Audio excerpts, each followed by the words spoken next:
Welcome to another treatment of the International Sunday School lesson.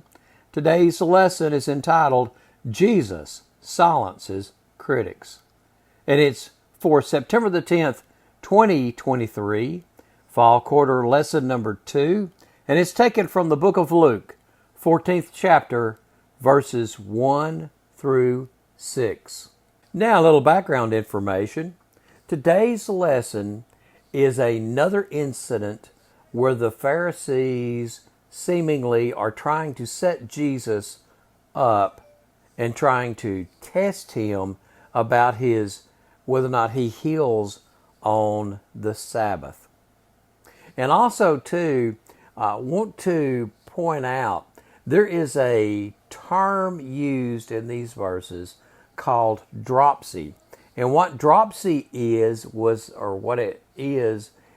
a illness that we see today where there is a lot of swelling going on in the body. One of my dear friends, one of my favorite pastors I've ever had, he had water that would accumulate on his legs and would pretty much will make him miserable. And that is the thing that this person who Jesus is heals in today's lesson, that is what they have. They have dropsy, where there's a lot of swelling going on. And it is a horrible disease because it keeps people from moving around. The less they move around, the more they swell.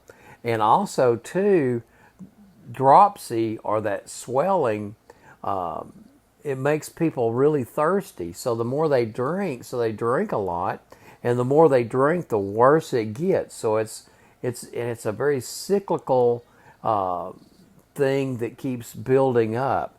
And that's what this man has that is in today's lesson. The illness that he is suffering from is dropsy, and that's what it is.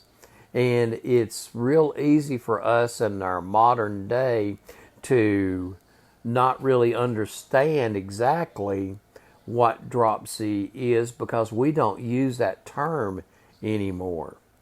But we see it all the time where, in fact, once you get a little age on yourself, when you go to the doctor, that's one of the first things they do. They make you take your socks off and they check your ankles to make sure that you're not having any swelling in your ankles. Luke 14, 1 and 2. One Sabbath, when he went to dine at the house of a ruler of the Pharisees, they were watching him carefully. And behold, there was a man before him who had dropsy. Now, there's a lot of discussion and a lot of thought going into whether or not the Pharisees had brought this sick person in as a setup to see what Jesus would do. And there had been a point of contention between the Pharisees and the Lord Jesus Christ for some time and on multiple occasions. Matthew 12, 9 and 10, he went on from there and entered into their synagogues. And a man was there with a withered hand. And they asked him, is it lawful to heal on the Sabbath? So that they might accuse him. So they were using this as a point to try to slur Jesus and to set him up as an accusation so they could do him in. And so it may very well have been that they brought this man with dropsy in, which is a very visible illness, to see if Jesus would heal this man. And that the man was a setup to try to lure Jesus into doing something that they could lay an accusation against him about.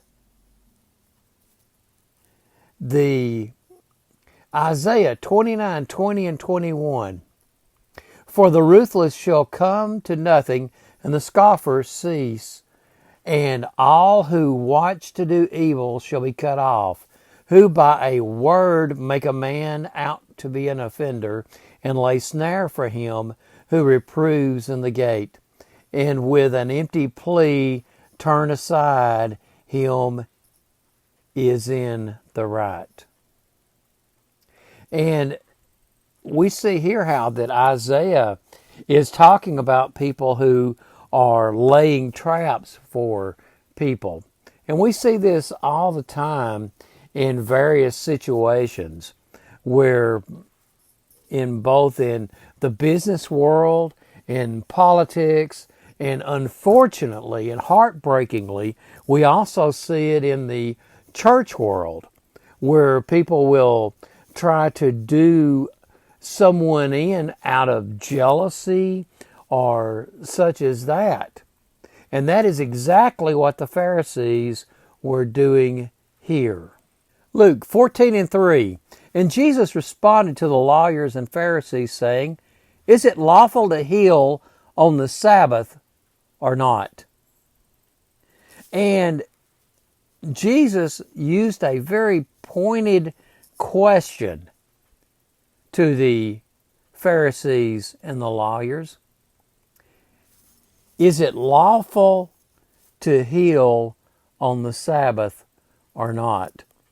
Underscoring the good work of healing. And Jesus had expounded this situation multiple times throughout his ministry. We see in Mark, the 3rd chapter, verses 4 and 5, and he said to them, Is it lawful on the Sabbath to do good or to do harm, to save life or to kill? And they were silent. And he looked around at them with anger, grieved at the hardness of heart, and said to the man, Stretch out your hand. And he stretched it out, and his hand was restored. See, the thing about everything is showing compassion and being tender-hearted and looking out to try to do good for people. And all the little rules and all the little presumed righteousness in people's life is nothing compared to actually reaching out and showing kindness and tenderness and helping people. And that is the thing that Jesus repeatedly was saying to the folks when he was here on this earth, was that it is much more important to show kindness and tenderheartedness to people and to not be so self-absorbed in trying to put on a big show for folks. Luke 14:4. But they remained silent. Then he took him and healed him and sent him away. So we see here how the Lord Jesus Christ, how he showed compassion on this man, how he healed this man, how he helped this man. And even though it offended the people in the room, Jesus still was reaching out and still helping people.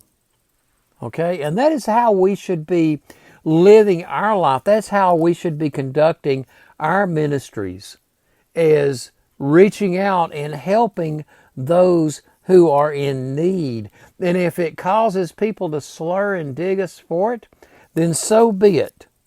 That is not the important thing, people's opinions. What is important that we show compassion as we go through this life, that we show tenderheartedness as we go through this life, that we show how to help people as we go through this life. Because that is the central part of ministry, is being tenderhearted and helping people all that we can. Luke 14:5 and 6. And he said to them, Which of you, having a son or an ox, that has fallen into a well on a Sabbath day will not immediately pull him out. And they could not reply to these things. So we see here how that Jesus is pointing out that they would do for an animal more than what they were saying Jesus should do for this human being. They had more concern for their animals than they did for this man with dropsy. And that strikes at the core of everything. Okay? You know, Luke, and also too, notice that they could not reply a thing. It put them to silence with what Jesus said. And there are going to be times in our ministry where we're being attacked, and people will say to us, and we have a promise in the Bible that the Lord will give us what we need to say if we need to say anything. Luke 21:12 through 15. But before all this, they will lay their hands on you and persecute you, delivering you up to the synagogues and prisons, and you will be brought before the kings and governors for my name's sake. This will be your opportunity to bear witness. Settle it therefore in your minds not to meditate beforehand how to answer. For I will give you a mouth and wisdom which none of your adversaries will be able to withstand or contradict. So we see here that as we are under persecution, that the Lord will give us the things that we need to say, and that will be the proper things to say.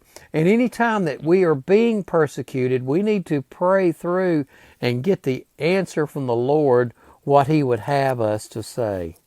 Now, in conclusion, I just want to make one big point and clearly say this, that throughout our ministry, throughout our churches, whatever we're doing, we need to show compassion and to help people at every possible opportunity. Okay? Well, friends, good Lord willing, I'll be back with you next weekend.